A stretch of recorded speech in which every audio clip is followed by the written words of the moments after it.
राज्यातील शालेय विद्यार्थ्यांना सुरक्षित आणि सकस आहार मिळावा यासाठी अन्न व औषध प्रशासन विभागाने कडक नियम लागू करण्याची माहिती आयुक्त तुकाराम मुंढे यांनी पत्रकार परिषदेत दिली आहे।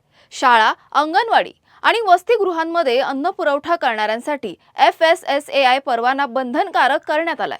परवान्याशिवाय अन्न पुरवठा किंवा विक्री करता येणार नाही, तर शाळेपासून 50 मीटर पर्यंतच्या खाद्यपदार्थ विक्रेत्यांनाही FSSAI च्या नियमांचं पालन करावं लागणार आहे। शाळांमध्ये food safety display board, supervisor आणि नोडल अधिकाऱ्यांची नियुक्ती बंधनकारक करण्यात आली आहे।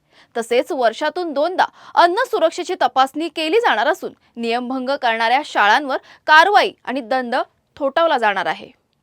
आपण काल एक ऑर्डर इश्यू केलेली आहे, ज्याच्यामुळं सेफ फूड आणि सेफ महाराष्ट्र होण्यामध्ये हे पुढचं पाऊल ठरेल।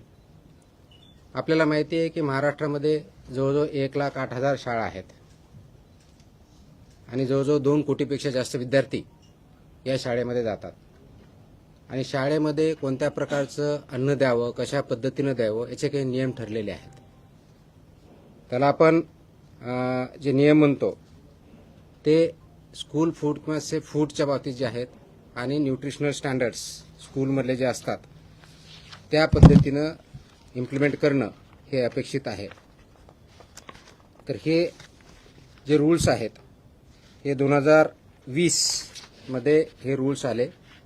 त्याला आपण म्हणतो safe food balance diets and balance diet for children in school regulation 2020 हे 2020 मध्ये आले आणि 2021 पासून याचं इम्प्लिमेंटेशन सुरू झालेलं आहे।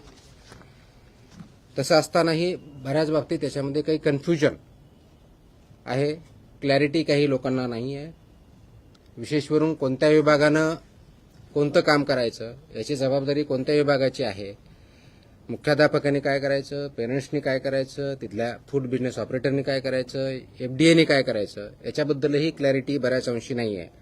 आणि म्हणून काल आपण याच्याबद्दलची safe food for every school child in Maharashtra state wise compliance order dated 27 जुलै 2026 रोजी आपण इश्यू केलेले आहेत आणि त्याचं इम्प्लिमेंटेशन इथून पुढे खूप मोठ्या प्रमाणावर स्ट्रिक्टली होईल। त्याचा परिणाम महाराष्ट्रामधल्या जवळजवळ प्रत्येक कुटुंबावरती आणि कुटुंबामधल्या मुलावरती होणार आहे। कारण मुलांना जर आपण व्यवस्थितपणे फूड दिलं, बॅलन्स डाएट दिलं, न्यूट्रिशन दिलं आणि ते जर आपण इम्प्लिमेंट करू शकलो तर सेफ फूडमधलं सर्वात मोठं पाऊल हे ठरणार आहे, ज्याच्या अनुषंगाने त्याचे कल्चर आपण ज्याला म्हणजे संस्कृती, फूड संस्कृती ती इम्प्लिमेंट होईल, ती तयार होईल आणि पर्यायानं आपलं healthy child, healthy human being त्याच्यातून त्याचे परिणाम दिसायला सुरुवात होईल। आणि म्हणून त्या अनुषंगाने आपण ही काल ऑर्डर काढलेले आहेत आणि ऑर्डर इम्प्लिमेंटेशन आपण पुढच्या काळामध्ये करणार आहोत। तर राज्यातील प्रत्येक शालेय विद्यार्थ्याला सुरक्षित, सकस व संतुलित आहार मिळावा यासाठी अन्न सुरक्षा या अनुषंगाने राज्यव्यापी अनुपालन आदेश आपण इश्यू केलेले आहेत।